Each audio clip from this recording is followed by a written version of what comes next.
ekosi se ehum no a ebebo no nsuo na ehye ehuru no ebejai se ebehuru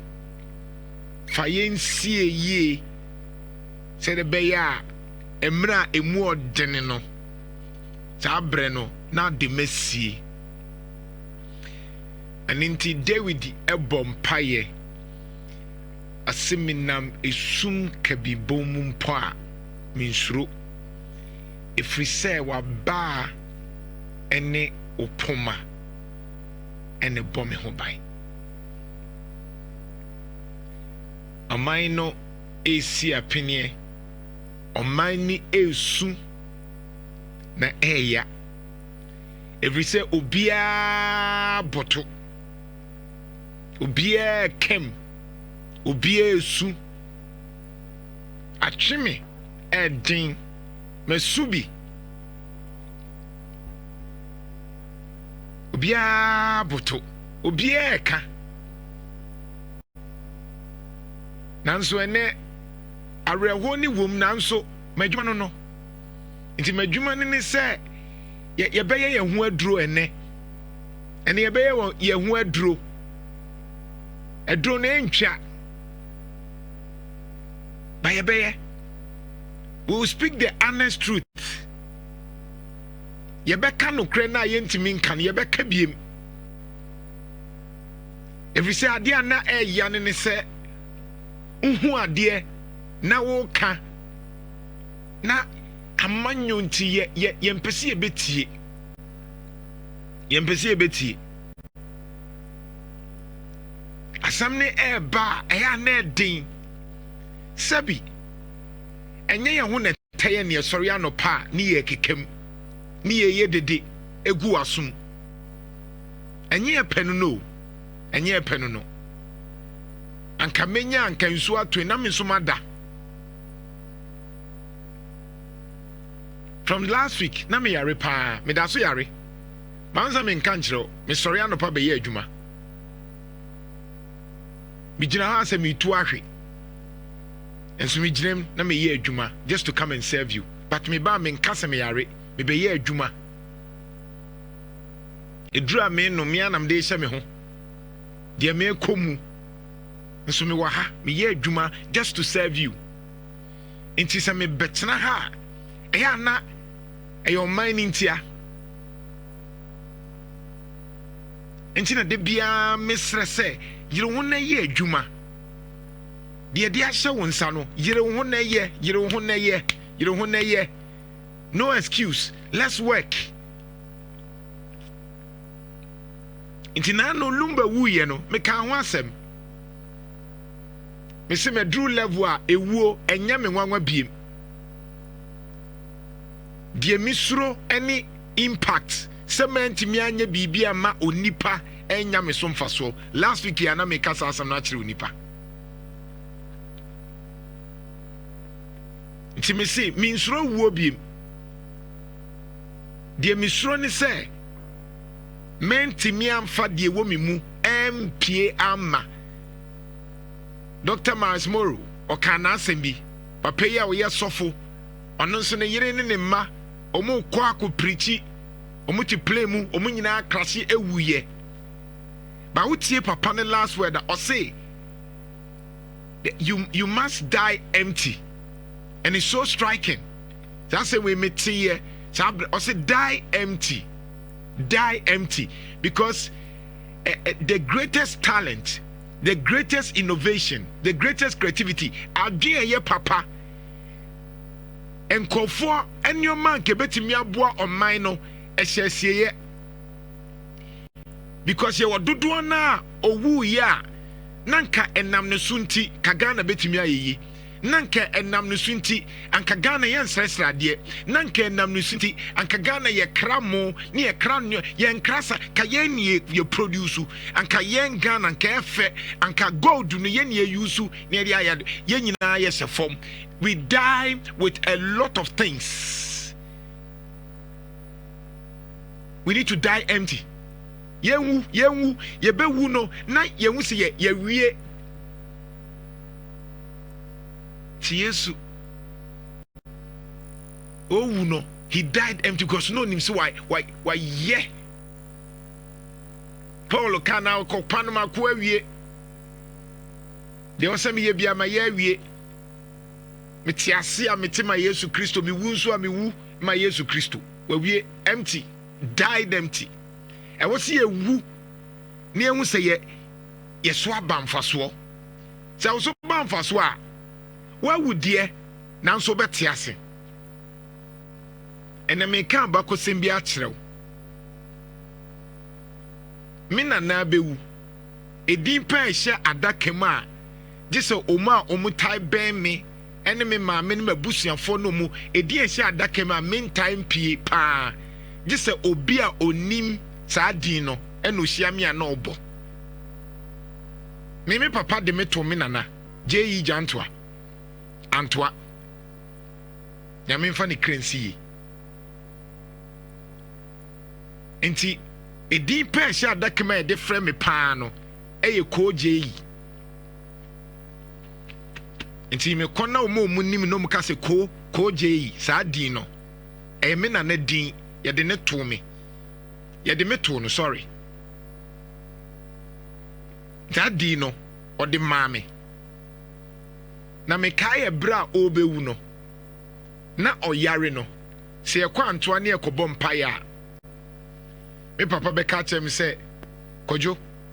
onana oyare ti kono ho na ni nkodi nkomo na me nana asema o ka kire me no mintimi nka bebre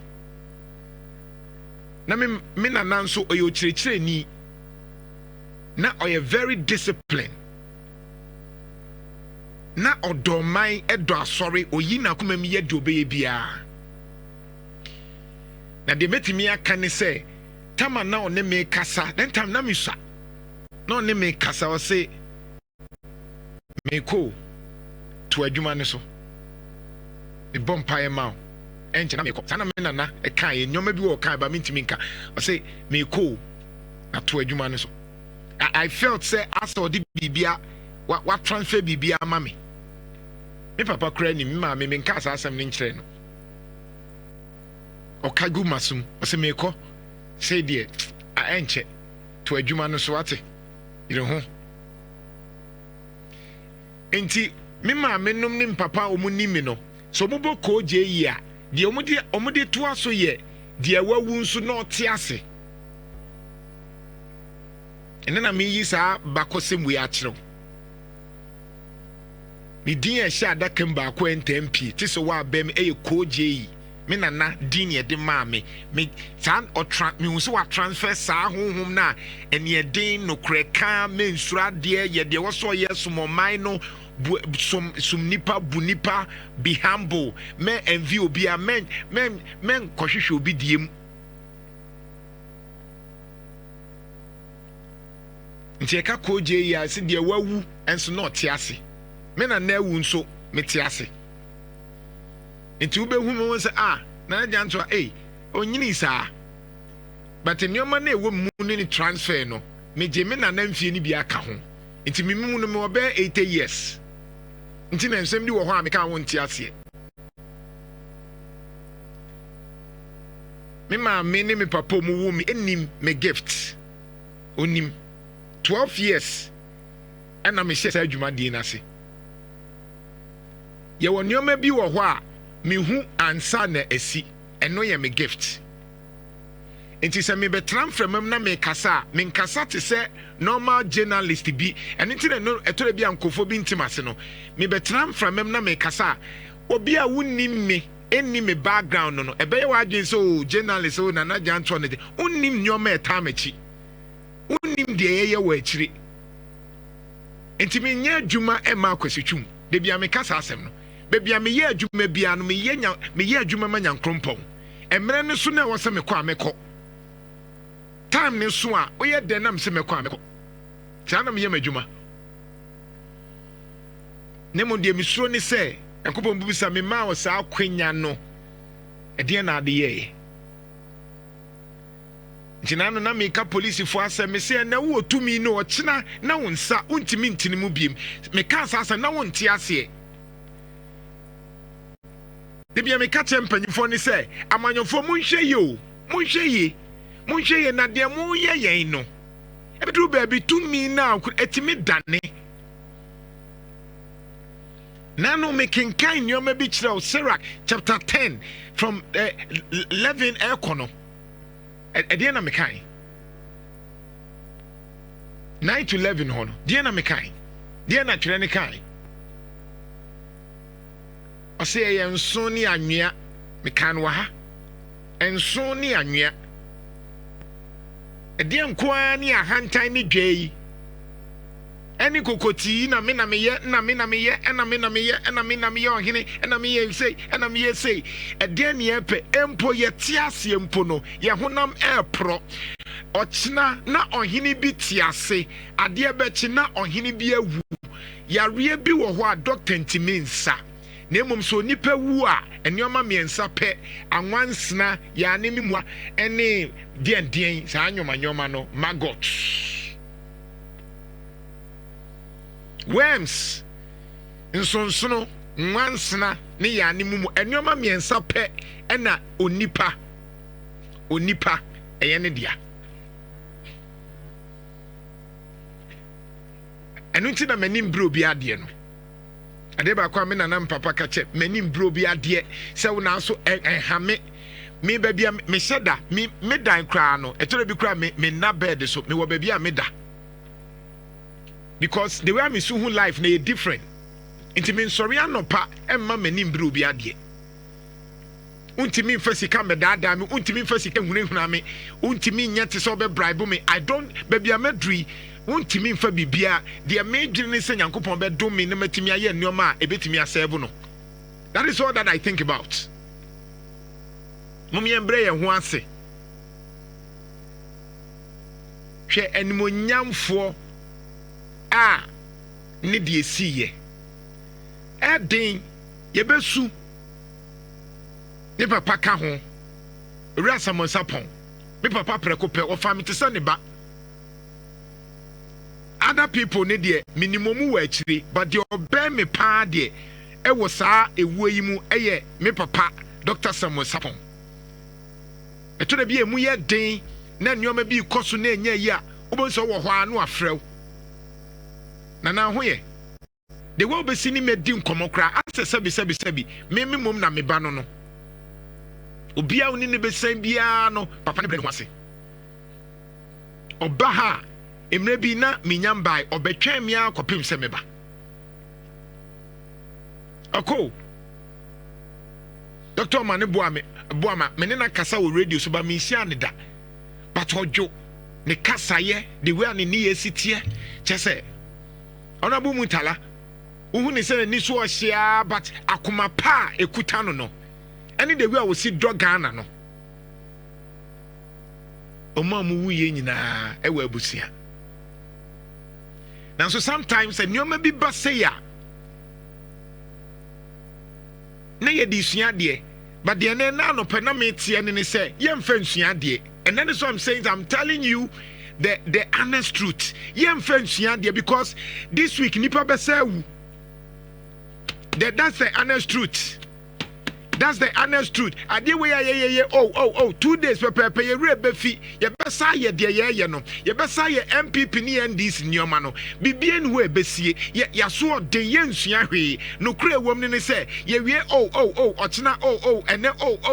ni nyina ye su 3 days na ye besa akoye NDC ni MPP. Na no me ka kire wo krom ha se enkwada 15 na wu enkwada 15 na wu enkwada 15 na wu e wo sa kwan yi so empanyifo e mo wa hen monka bio obi amfi yen nanu ya wo 15 me say nentan krofo yi enti mpanyifo monte ye ne e ka ho asem ese monhwe yo hwe ennyoma bi si wo honhum a yen hyadante ate ekwaye ye fa so sie nkwada no se yankobom paya ebeye west me say ewuo ni nyanja yo won so obi asuru fatu won me si enyan wieye ye be bom paye ne de but enyan wieye e woni be ye more accident ni be ye more Parliament House ebi be fifiri mu enye simwie ye obi onim hunhun mani ni nim de na me kan mentie ni te se me kasa as a journalist. I'm telling you eni o ma bi me se enya wie yo empanyifo bi ebi be fifirim kakra ti se eni o ma bi asi ansa na ya turning ourselves to remember say eyo soroje nyankrompon ena do oman yi share yensa yanti asesa me say the asie eya but enya wie ye afini ebe o more afini ebe ka die na esie wo man Ghana because ye de nyoma bi ahyehyɛ fam nkofo ye nyoma wo fam na nsɛn wante sɛ nkofo kunipa na mo wɔ monte sɛ nkofo yira monte sɛ moja eka ɔman no wan na eka ho asɛm de bia ne eka so bi ba yira ne akuno de na mpanyifo ka everybody was silent, nobody talked about it. Now can say sa moja no ensu nkyerɛ so nyankopɔn ana their blood that are crying moja bi su kyerɛ nyankopɔn me say Ghana say ya mompa ya me say entwem ebeye west afikra ne ebetene mo ene oh enya wie ye ni nya wie ye ni nya wie ye we ye ne nketua mu mpo na kese ni nya maaye ebetiasi ahimfumu ebetiasi nipatitirimu ebetiasi because so far as say oman omunipa ewu ayenya ho hwe no saa na ebetiasi because empaibo a wona eka wo mu a wo bom paye se mpanyifo munya bibi mfa ho a mpanyifo ne nka no yankopon e ma ye hu nyom bi kakra ansa ne hu se wo se egina na no me say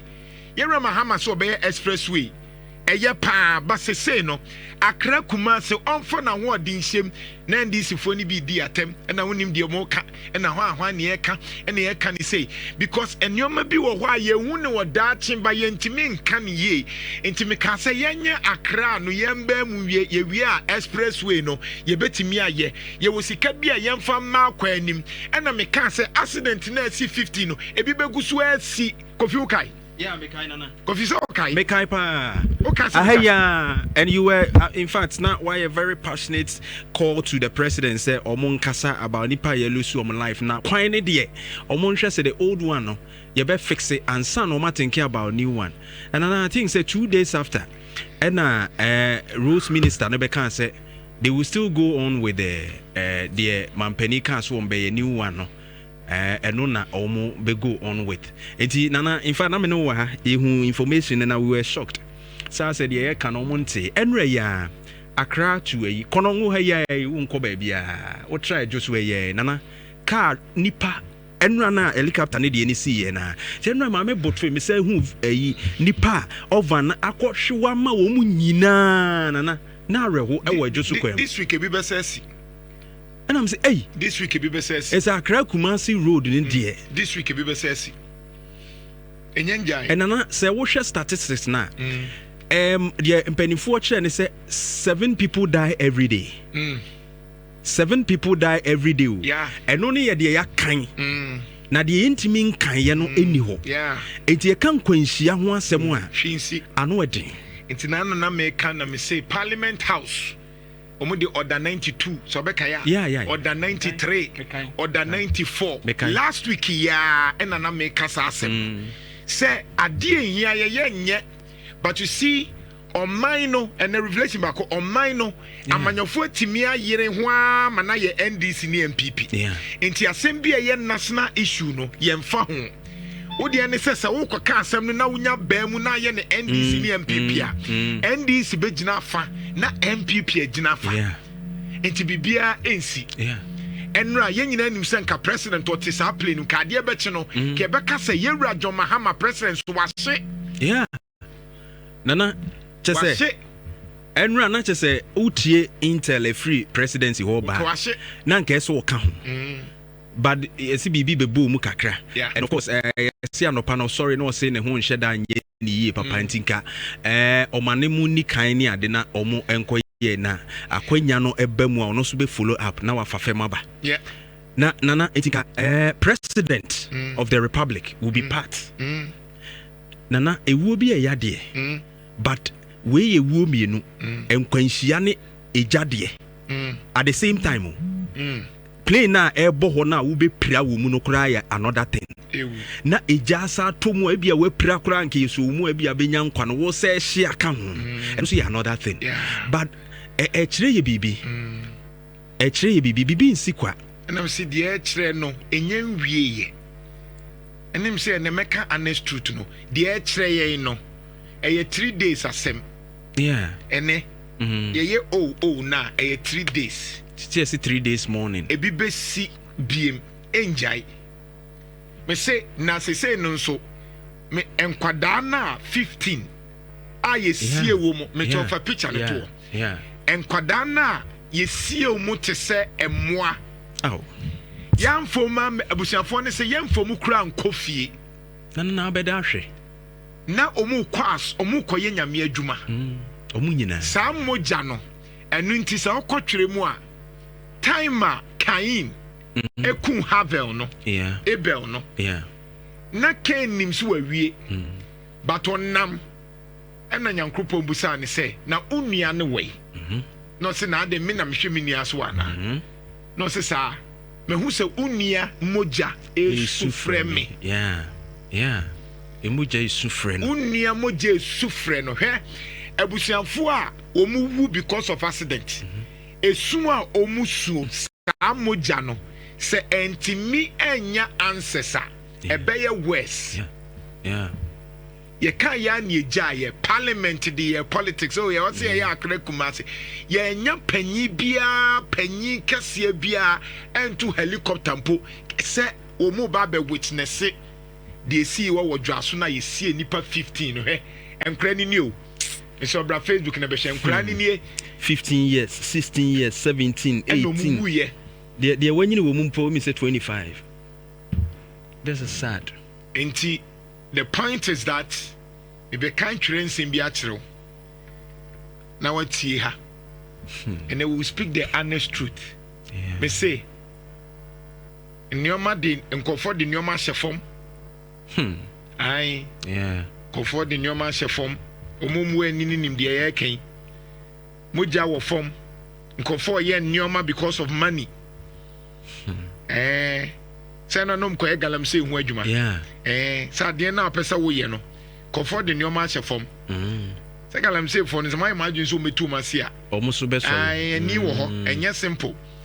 eye ba e be pie mas physical e be pie mas technical because helicopter no an ye tu she said for the first time na you see radar no ayira ye hu intimin track it plane ayira Ghana had just 30 minutes plane ayira how plane ayira just like that Ghana and yes say be 1 hour ni 2 hours bi from Kumasi to Accra 30 minutes 40 minutes no wadru enwa kra very surprising Nana unti ha Solomon Nyansa semba ko cho no wo ayi che we July 31 say nanu ya July 31 hwe de metro ye ewo me Facebook wo just about 8 days me na watch pepe ni kanisa na watch ni July 31 deboa kenkan de metro ye o say bra Facebook na be hwe na kenkan na anu na obi wu ya ye kan ho asem no o say dear President JM, where are the voices of condolence? The transport minister's silence is deafening. No word from government or parliament. It's like these 15 lives meant nothing. We need answers and action. The people are hurting and deserve better. And people are likely to die again this week on our roads. We need a proper reset. But sincerely, Nana Jantuah. Mecho na benadie na mekan. Nana Jantuah say, Medofupa President John Dramani Mahama. Nia echi nipa re no ewo he. O say osuafo ne hwe akwantempon so. Ayidin ase ne yebu nua agu asomo montede ekoso no. O say asembia mfiri aban mu emae, asembia mfiri mrahye bedwefie mae. Ase nipa dunum a yahwere wo mo nkwa no. Enye hwe emae. O say yehia muaye. Yehia se ye bibi. ɔse na nipa ne di yaw nipa ne hia de ye ɔse oh ɛyɛ den a sɛdeɛ no matie nipa bɛsɛ awu biem na wɔtwe ɛwɔ ya kwan so enti ehia si ɛyɛ no ma foforo sɛ bɛyɛ a ɛbɛboa ɔse Nana Jantuah ɛna ne nsa hyɛ aseɛ Nana wasɛm a de kɔɛ no no ɛka sɛ nipa bɛsɛ awu okay ɔse na wɔtwe ɛyɛ den a ɛsɛ likely sɛ nipa bɛsɛ awu biem na wɔtwe yɛmfa ma anyɛ hwee ampa so Nana na wɔtwe mi kɔ trade we na makomako wɔtwe ni tie kan sɛ na wɔtwe mu a nipa awu ni yɛ ka bɔ mu a Nana ɛnya asɛm ketwa esia na obi so de ato no sɛ enure ya nipa enum enso awu enchi asanko highway na Nana ɛyare hosem woka nipa a ewu bɔ mu a ɛde statistics ne kyerɛ sɛ bia nipa 7 a ɛno yɛ deɛ ɔmatimi akan but wo deɛ ɛmfa enura de yi kura no ɛdwo so de ɛne wɔn a enchi de yɛ akɔyi kan Nana ɛnya asɛm ketwa ebi nso abobo yɛ ebi so a esi wɔn so kɔ crash yɛ nipa no so wɔn ahye so wɔn ayɛ din ɛno so yɛ tie na enura mesi enya yɛ deɛ meka no ntia mesi ɔman na yɛ bɔne dodo ɔman na yɛ bɔne dodo mogya wɔ fam dodo nipa yira yɛ ku nipa dodo and it was no concern innocent lives are crying we need to pray for forgive and government president bibia we are minister aboto eya but na meka se ne yenka no kure na edin no me say honhum no enioma nye nipa ewu moja innocent no yesu nyankopon te nti si ekema e was to the bia e fan kofo is unfortunate but to the bia se wonim se o fa wiem na ho atɔ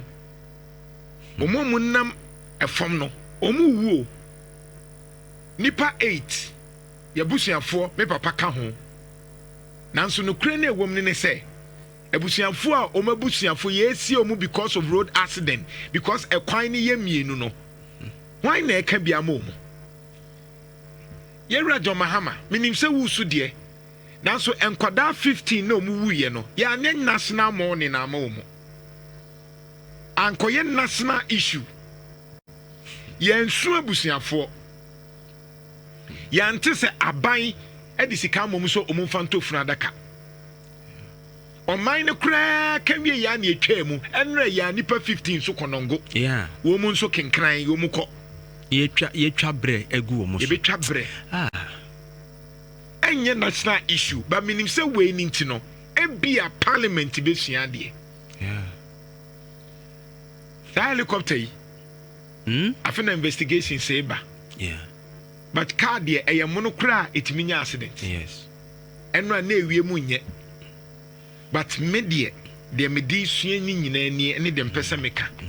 e wo wisdom of Solomon wisdom of Solomon chapter 6 mpesa meka bibi kire empanyifo fa to so na afie nkenkan pese meka nyoma mienu pe afi wo bia na ebie lines na tum na nkofo akiro madwen we meka kire panyi oso nya nkopon nyansem no onimde nti a wo ye panyi ene de wosa wo ye te maka te so wo tumi a yemfa nsisi obi enti we the cast wisdom of Solomon na eka apocrypha no ho maka se Bible no enye 66 chapters nko a Bible no edoso but ye will be a if you can we been so a year frame but we do obenya Roman for Bible e ka ho e ka Bible no Solomon nyansa sem e to so nsia o say ma men kenken na chire mtwi na mtitwi yi I say so then you kings enti mo ahemfo so then you leaders mo ya kendifo no so then you presidents mo ya mampanimfo so then you ministers mo ya soafo so then you commanders mo ya commanders no so then you regional ministers mo ya mantam soafo so you then DCs Moa moya aban akrachefo. So you then CEOs. Moa modeda da aban nyuma hodo. You rulers the world over. Moa wiase nyina no mudi so no. Listen to what I say and learn from it. Muntie we na munsua de mfrim. You govern many lands and are proud that so many people under your rule. Moa mudi nsase pi so na mo ani gye se mudi nipa dodo no so no. But this authority has been given to you by the Lord Most High. Nanso tumi amowo ni nyina no osoro agya Nyankopon ne de ma mo. He will examine what you have done and what you plan to do. Obehwehwe de mo ye nyina mu ene de mo pese mo ye nyina. You so then you kings. Entimu ahemfo. So then you kings. Entimu ahemfo. You presidents. Mo mampanimfo. You chiefs. Mo ahemfo. You ministers. Mo ya soafo. You DCs. Mo ya ban akrachefo. You CEOs. Mo da nwuma no. Those who rule over Ghana. Mo hwe Ghana. Listen to what I say and learn from it. Muntie we na munsua de. You govern many lands and are proud that so many people are under your rule. Mudi nsase pi so na ye mo ani gye nipa dodo no a hye mo ase. But this authority has been given to you by the Lord Most High. Nanso tumu ya mukura no osoro agya Nyankopon ne de ma mo. He would examine what you have done and what you plan to do. Ne mo aye nyina no obehwehwe mu ne de ebo you rule on behalf of God and His kingdom. Ose ono suro agya Nyankopon na nemu na mugina na mudi tumi a mudie no ene Onyankopon ahini. And if you do not govern justly, na se mo amfa atentene ne ana pepepe yo ani tumi no mu a, if you do not uphold the law, se mo amra no anya adwuma, if you do not live according to God's will, na mo ani Awurade osuro agya Nyankopon ahyede no so a, you will suffer sudden and terrible punishments. Osena ahohiahia no eden ene asotwe ano eden ebeba mo so. If you do not do or live according to God's will, na se mo anya osuro agya Nyankopon na pede a, you will suffer sudden and terrible punishments. Ose ahokyere na ahohiahia no eden ene asotwe ano eden ebeba mo so. And judgment is especially severe on those in power. Osena temu ano eden ma wo mo a wo no mo ekura tumi. And judgment is especially severe on those in power. Osena temu no a ewo mo ekura tumi no so no ano eden. Common people may be merciful, forgiving for their wrongs. Na wo no a oni tumi ana onipa bia keke no ono no ne bonifache no ya na edaho pepepe ma no ana emu emrema no Nyankopon create me because onu oni tumi bia. But those in power will face severe judgment. Nanso wo mo ewo tumi no de wono matemu no ano ede. The Lord of all is not afraid of anyone. O se onyame a oye nyame a ohwe baabi a na so woye dodo no anyina nyame no onsuro bia. No matter how great that person is. O se wonfa ho ne okase yo a woye. I repeat, the Lord of all is not afraid of anyone. Onfa ho ene okase ya woye wonsuro bia. Whether you are the president, se woye mampani, whether you are the DC, se woye DC, whether you are the chief, woye ohini, whether you are an ambassador, se woye ambassador, whether you are a manager, woye manager, whether you are a presenter, woye presenter, whether you are a pastor, woye sofu, the Lord is not afraid of you. Onyame nsuro kra. He himself made everyone. Oso wono an woye nipa nyina. Great and common alike. Wose wono na woye de woye kese ene de sebe oye kuma. And he provide for all equally. Na oma obia sede ese. But he will judge the conduct of rulers more strictly. Ose na womo a edi dodo no so no de. Wose wono mu atemu no. It is for you, mighty kings. It is for you, mighty presidents. It is for you, mighty ministers. It is for you, mighty DCs. That I read these words. So that you may know how to act wisely and avoid mistakes. These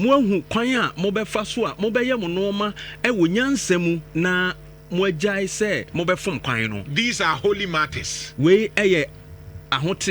These are holy matters. If you treat them in a holy manner, you yourself will be considered holy. If you have learned this lesson, you'll be able to defend yourself at the judgment.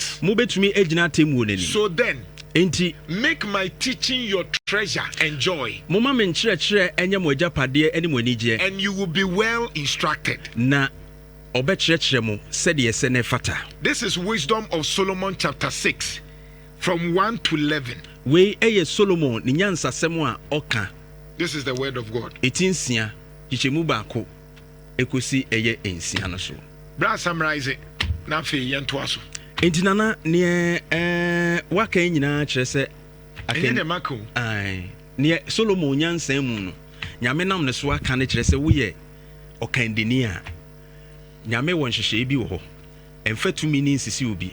na mmom ma wɔn a ɛhyɛ wase nyinaa no ɛnya neɛ ɛsɛ ɔmo ɛnya pɛpɛɛpɛ ohiani bɔ mpaeɛ a wɔhwɛ sɛ nyame bɛhwɛ no neɛ ɔni bie bɔ mpaeɛ a wɔhwɛ sɛ nyame bɛhwɛ no na nyame se ɛnkɔɔno no a wɔfiri soro ɛde ne tumi bɛba bɛhwɛ nipa no wɔ asase so no wɔde tumi no ama wo ɔkandini no sɛ yɛ saa nipa korɔ ne nyankopɔn wɔ asase so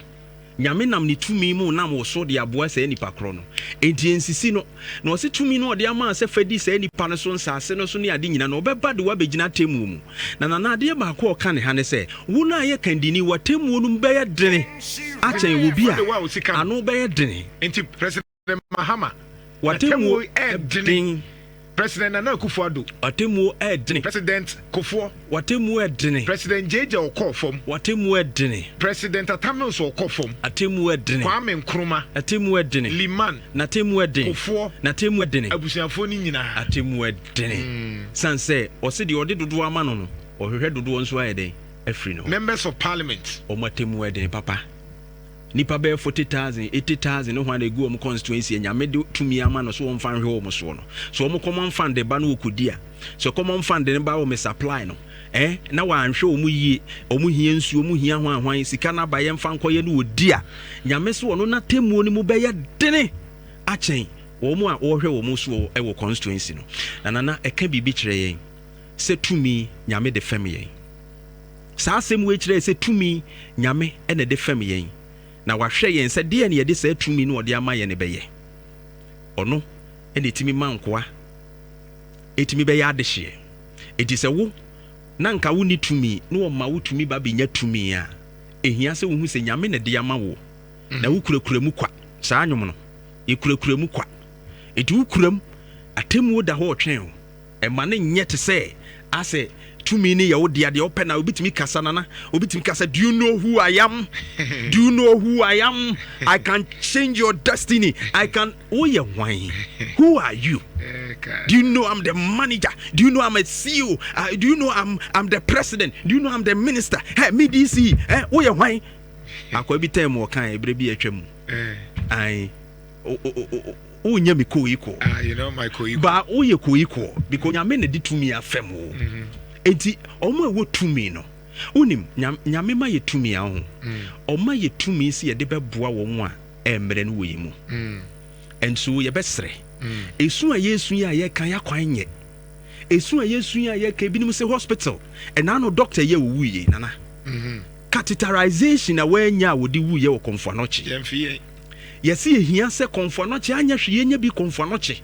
yenya bi Tamale Teaching Hospital yenya bi wo Central Regional Hospital na obi nya akomayade ano adin a owu a enye plane sem ne yebehwehwe plane edi ni tu kwan akọ South Africa ne other countries akọhwe no ba ebetumi enya mfidie ni bi wa ha ba de ye kampanifo abuo maso agum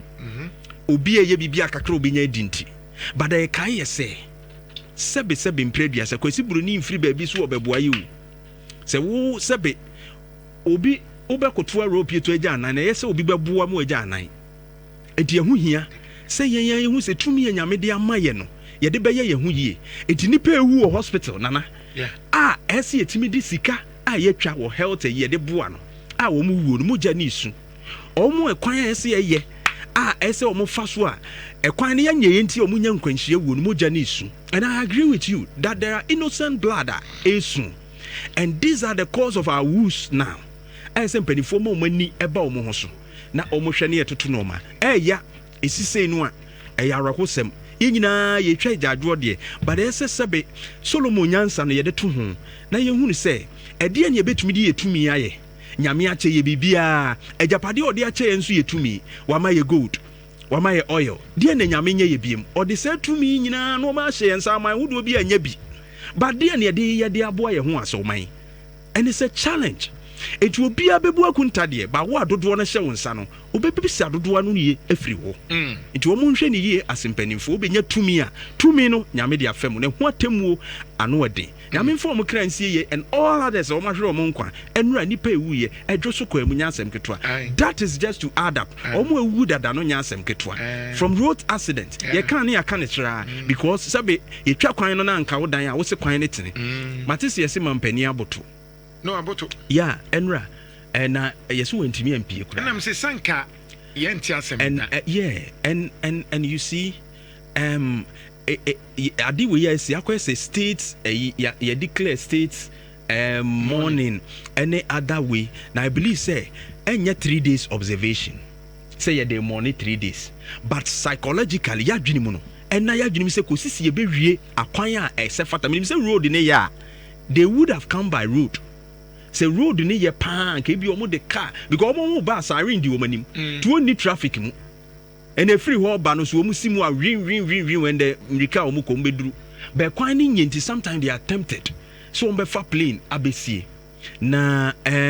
nyame mfo omo kransie ye but ye nhwe yanim ye se ye hwe ase ye no ma hwe egu a ene ehunu hyehye ewi ase no sesebe okwasea ene nsesa na adwene odunso gu fa akoso atwahuro wotehwe a o se sound nante enti ba bi a ya hwe ase abeduru nipa dodo awu a ebi abeka omai